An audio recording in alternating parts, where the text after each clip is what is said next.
Hello दोस्तों, आप सबको हमारे YouTube चैनल में स्वागत है। आज हम सुनाने वाले हैं मुंशी प्रेमचंद जी की कहानी दूध का दाम। अब बड़े बड़े शहरों में दाइयां, नर्सें और लेडी डॉक्टर सभी पैदा हो गई हैं, लेकिन देहातों में जच्चे खानों पर अभी तक भंगिनों का ही प्रभुत्व है और निकट भविष्य में इसमें कोई तब्दीली होने की आशा नहीं।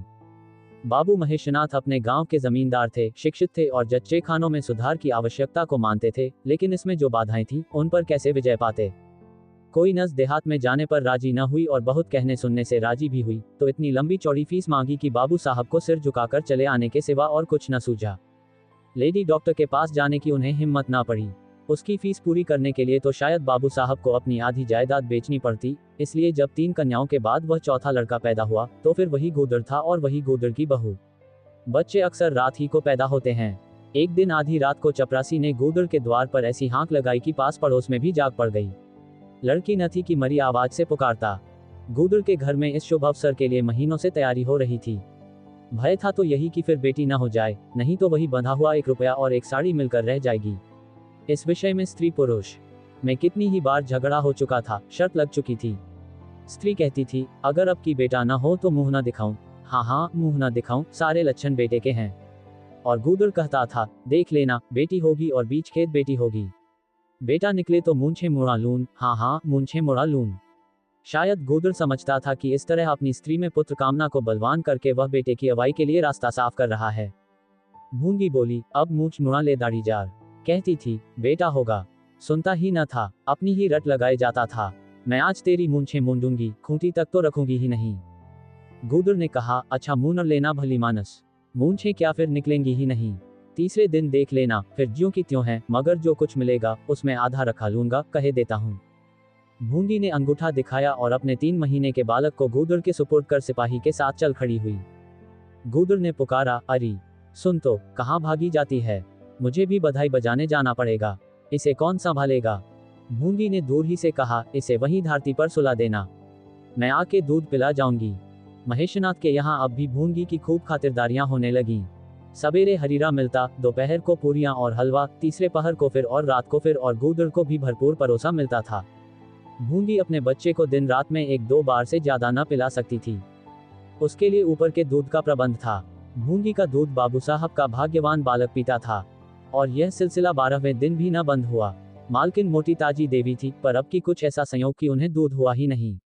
तीनों लड़कियों की बार इतने इफरात से दूध होता था कि लड़कियों को बदहजमी हो जाती थी। अब की एक बूंद नहीं। भूंगी दाई भी थी और दूध पिलाई भी।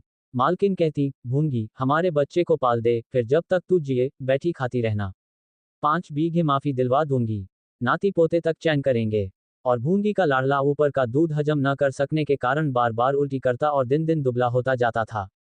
भूंगी कहती, बहूजी मूंगन में चूड़े लूंगी, कहे देती हूँ। बहूजी उत्तर देती, हाँ हाँ चूड़े लेना भाई, धमकाती क्यों है, चांदी के लेगी या सोने के। वाह बहूजी, चांदी के चूड़े पहन के किसे मुंह दिखाऊंगी और किसकी हंसी होगी।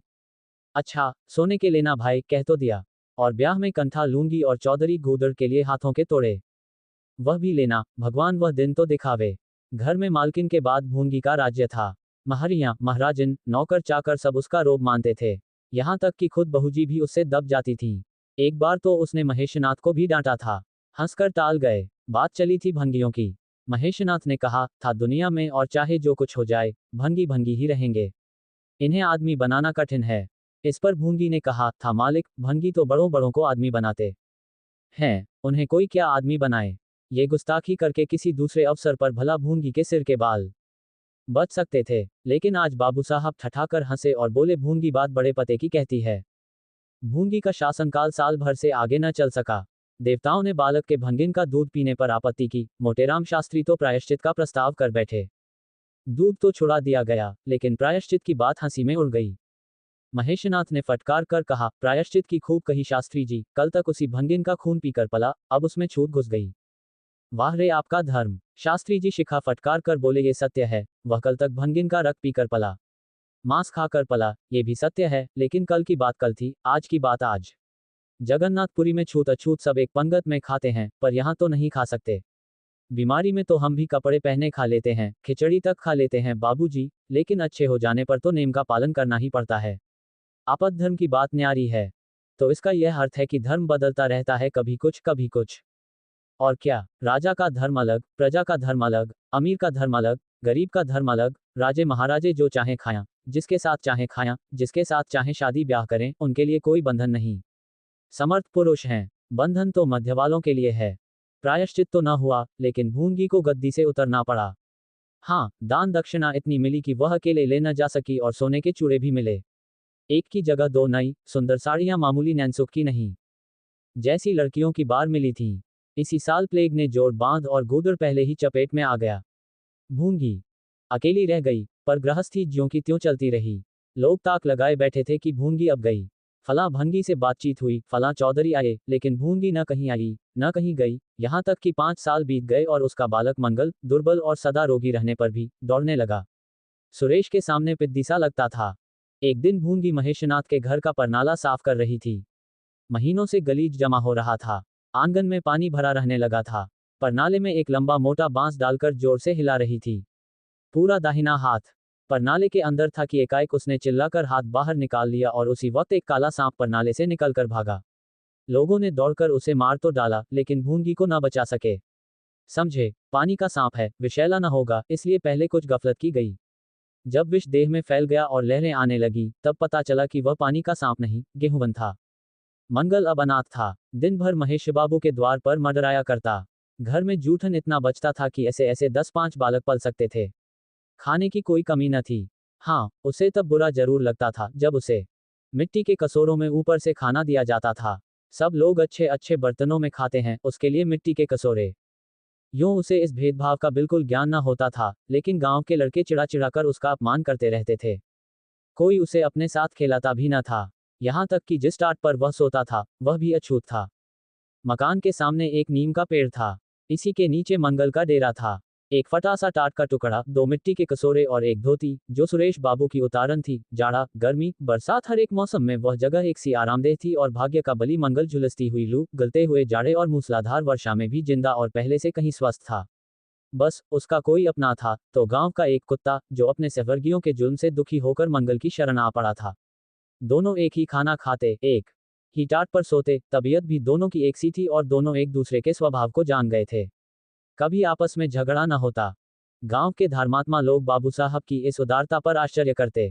ठीक द्वार के सामने 50 हाथ भी न होगा मंगल का पड़ा रहना उन्हें 16 आने धर्म विरुद्ध जान पड़ा। छी, यही हाल रहा तो थोड़े ही दिनों में धर्म का अंत ही समझो। भंगी को भी भगवान ने ही रचा है, ये हम भी जानते हैं। उसके साथ हमें किसी तरह का अन्याय न करना चाहिए, ये किसे नहीं मालूम। भगवान का तो नाम ही पतित पावन है, लेकिन समाज की मर्यादा भी कोई वस्तु है। उस द्वार पर जाते हुए संकोच होता है। गांव के मालिक हैं, जाना तो पड़ता ही है, लेकिन बस यही समझ लो कि घृणा होती है। मंगल और टामी में गहरी बनती थी। मंगल कहता, देखो भाई टामी, जरा और खिसक कर सो। आखिर मैं कहाँ लेटूं, सारा टाट तो तुमने घेर लिया। टामी कुकू करता, दुम हिलाता और खिसक जाने के बदले और ऊपर चढ़ आता एवं मंगल का मुंह चाटने लगता। शाम को वह एक बार रोज अपना घर देखने और थोड़ी देर रोने जाता। पहले साल फूस का छप्पर गिर पड़ा, दूसरे साल एक दीवार गिरी और अब केवल आधी आधी दीवारें खड़ी थीं, जिनका ऊपरी भाग नौकदार हो गया था। यही उसे स्नेह की संपत्ति मिली थी। वही स्मृति, ही आकर्षण, वही प्यार उसे एक बार उस उजड़ में खींच ले जाता था और टामी सदैव उसके साथ होता था। मंगल नौकदार दीवार पर बैठ जाता और जीवन के बीते और आने वाले स्वप्न देखने लगता और बार बार उछलकर उसकी गोद में बैठने की असफल चेष्टा करता। एक दिन कई लड़के खेल रहे थे। मंगल भी पहुंचकर दूर खड़ा हो गया। या तो सुरेश को उस पर दया आई, या खेलने वालों की जोड़ी पूरी न पड़ती थी, कह नहीं सकते। जो कुछ भी हो, तजवीज की कि आज मंगल को भी खेल में शरीक कर लिया जाए। यहाँ कौन देखने आता है? क्यों रे मंगल, खेलेगा? मंगल बोला, ना भैया, कहीं मालिक देख लें तो मेरी चमड़ी उधोड़ दी जाए।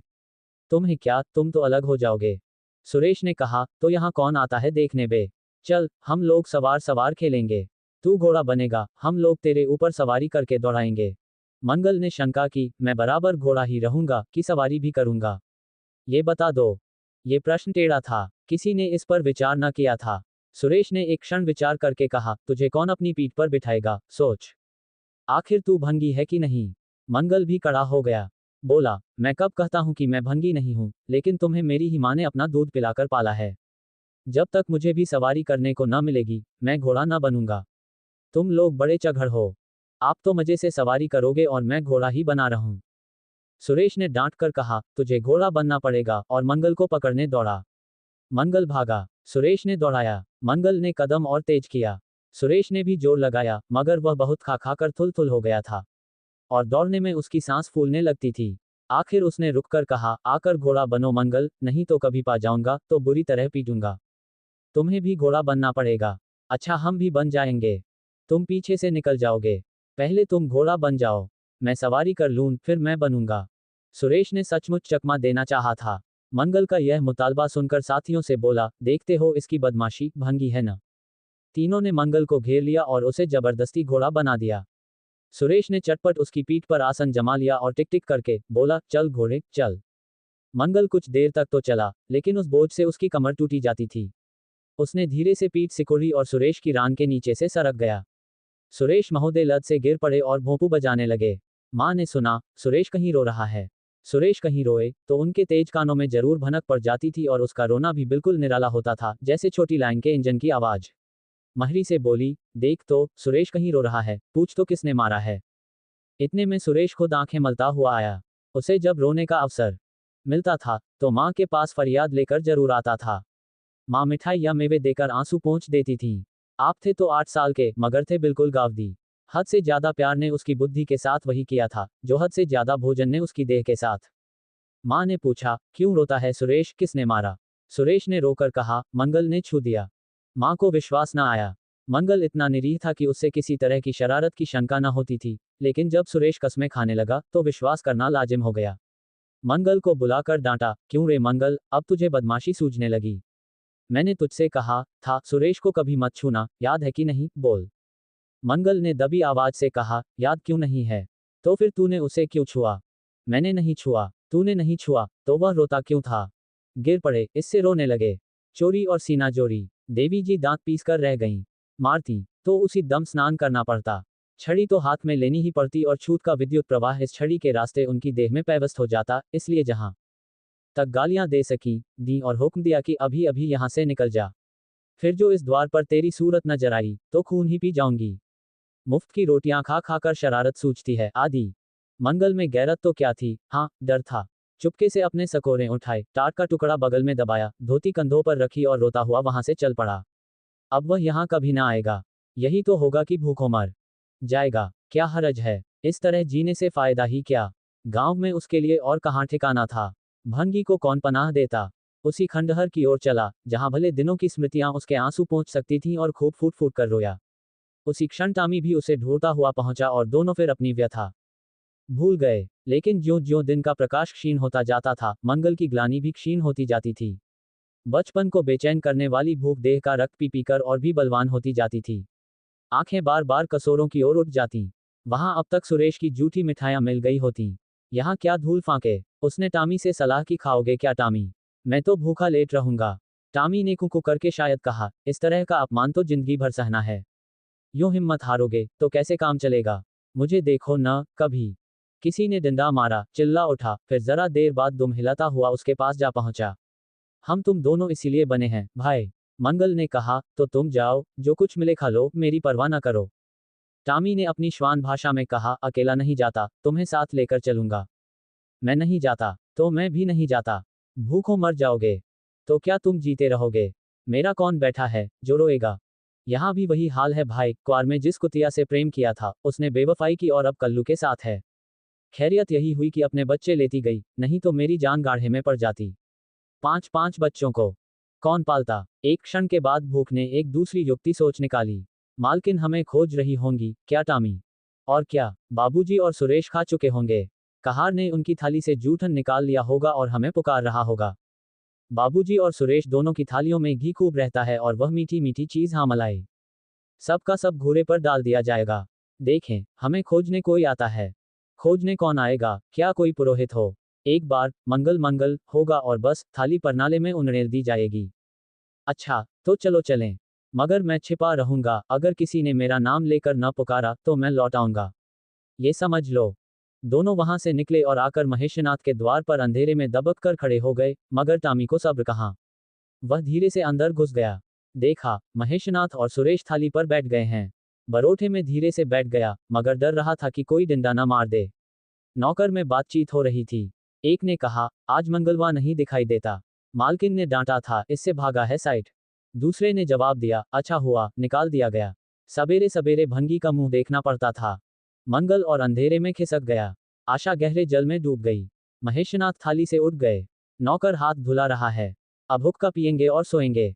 सुरेश अपनी माँ के पास बैठा, कोई कहा, नहीं सुनता सुनता सो जाएगा। गरीब मंगल की किसे चिंता है। इतनी देर हो गई, किसी ने भूल से भी ना पुकारा। कुछ देर तक वह निराश सा वहां खड़ा रहा, फिर एक लंबी सांस खींचकर जाना ही चाहता था कि कहार पत्तल में थाली का जूठन ले जाता नजर आया। मंगल अंधेरे से निकलकर प्रकाश में आ गया। अब मन को कैसे रोके। कहार ने कहा, अरे तू यहाँ था, हमने समझा कि कहीं चला गया। ले खा ले, मैं फेंकने ले जा रहा था। मंगल ने दीनता से कहा, मैं तो बड़ी देर से यहाँ खड़ा था। तो बोला, क्यों नहीं? मारे डर के। अच्छा ले खा ले। उसने पत्तल को ऊपर उठाकर मंगल के फैले हुए हाथों में डाल दिया। मंगल ने उसकी ओर ऐसी आंखों से देखा जिसमें दीन कृतज्ञता भरी हुई थी। टामी भी अंदर से निकल आया था। दोनों वहीं नीम के नीचे पत्तल में खाने लगे। मंगल ने एक हाथ से टामी का सिर सहलाकर कहा, देखा, पेट की आग ऐसी होती है। ये लात की मारी हुई रोटियां भी न मिलती तो क्या करते। टामी ने दुम हिला दी। सुरेश को अम्मा ने पाला था। टामी ने फिर दुम हिलाई। लोग कहते हैं, दूध का दाम कोई नहीं चुका सकता और मुझे दूध का ये दाम मिल रहा है। टामी ने फिर दुम हिलाई।